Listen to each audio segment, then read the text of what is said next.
ആരെയും വേദനിപ്പിക്കണമെന്ന് ഉദ്ദേശിച്ചിട്ടില്ല. അല്ലെങ്കിൽ തന്നെ ഒരു ഉറുമ്പ് കടിക്കുന്ന വേദനയില്ലേ, അത് തിരികെ സഹിച്ചെന്തരാണ്?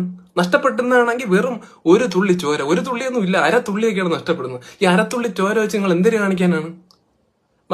നമുക്ക് കപ്പയും മീൻകറി ഒന്നും തിന്നാൻ പറ്റൂല, പൊറോട്ടയും ബീഫും ഒന്നും തിന്നാൻ നമുക്ക് ദഹിക്കൂല. നമുക്ക് ആകെ ദഹിക്കുന്നത് ചോരയാണ്. അതുകൊണ്ടാണ് അത് കുടിക്കേണ്ടി വരുന്നത്, മനസ്സിലാക്കണം. വേറെ ഏതൊരു ജീവിയും കൊല്ലുന്നതിന് മുമ്പ് നിങ്ങൾ ഒന്ന് ആലോചിക്കും, കൊല്ലണോ, ഒരു ജീവനല്ലേ എന്നൊക്കെ ആലോചിക്കും. നമ്മളെ കാര്യത്തിൽ മാത്രം അതൊന്നുമില്ല. ഒപ്പന കളിക്കും പോലെയല്ലേ കുടുംബക്കാരെല്ലാരും കൂടെ സന്ധ്യയാകുമ്പോൾ മുറ്റത്തിറങ്ങി നിന്നിട്ട് അടിച്ചടിച്ച് കൊല്ലുന്നത് നമ്മളെ പിള്ളേരെ. എന്നിട്ട് നമ്മളെ കൊല്ലാൻ വേണ്ടി മാത്രം ഒരു പ്രത്യേക ടെന്നീസ് ബാറ്റും ഡിസൈൻ ചെയ്തത് നീയൊക്കെ. പാമ്പിനെ, വിഷവിത്തായ പാമ്പിനെ കൊല്ലാൻ പോലും ഒരു യന്ത്രം ഇതുവരെ ഉണ്ടാക്കിയിട്ടില്ല, പക്ഷെ നമ്മളെ കൊല്ലാൻ ഉണ്ടാക്കി. പിന്നെ പാമ്പ് വീട്ടിൽ കയറിയാലും അതിഥി എന്നും പറഞ്ഞ് അതിനെ ഒന്നും മനസ്സ് വിഷമിപ്പിക്കാതെ എവിടെയും കൊണ്ട് തുറന്നു വിടും. നമ്മളെ കാര്യത്തിൽ എന്തുകൊണ്ട് അങ്ങനെ ചെയ്തുകൂടാ? നമ്മളെ കാണുമ്പോൾ നിനക്കൊരു പിടിച്ചിട്ട് ഒരു ഡപ്പിയിടാത്ത അടച്ചിട്ട് വല്ല പോത്തിനെ വളർത്തുന്നിടത്ത് അങ്ങനെ ഉണ്ടാക്കിയാൽ നമ്മൾ അതിന്റെ ചോരയും കുടിച്ച് അവിടെ കിടക്കൂലേ? നമ്മളെ ഇഷ്ടമല്ലേ അല്ലേ? നമ്മളെ മൂളിപ്പാട്ട് പാടുന്ന ഒന്നും ഇഷ്ടമല്ല.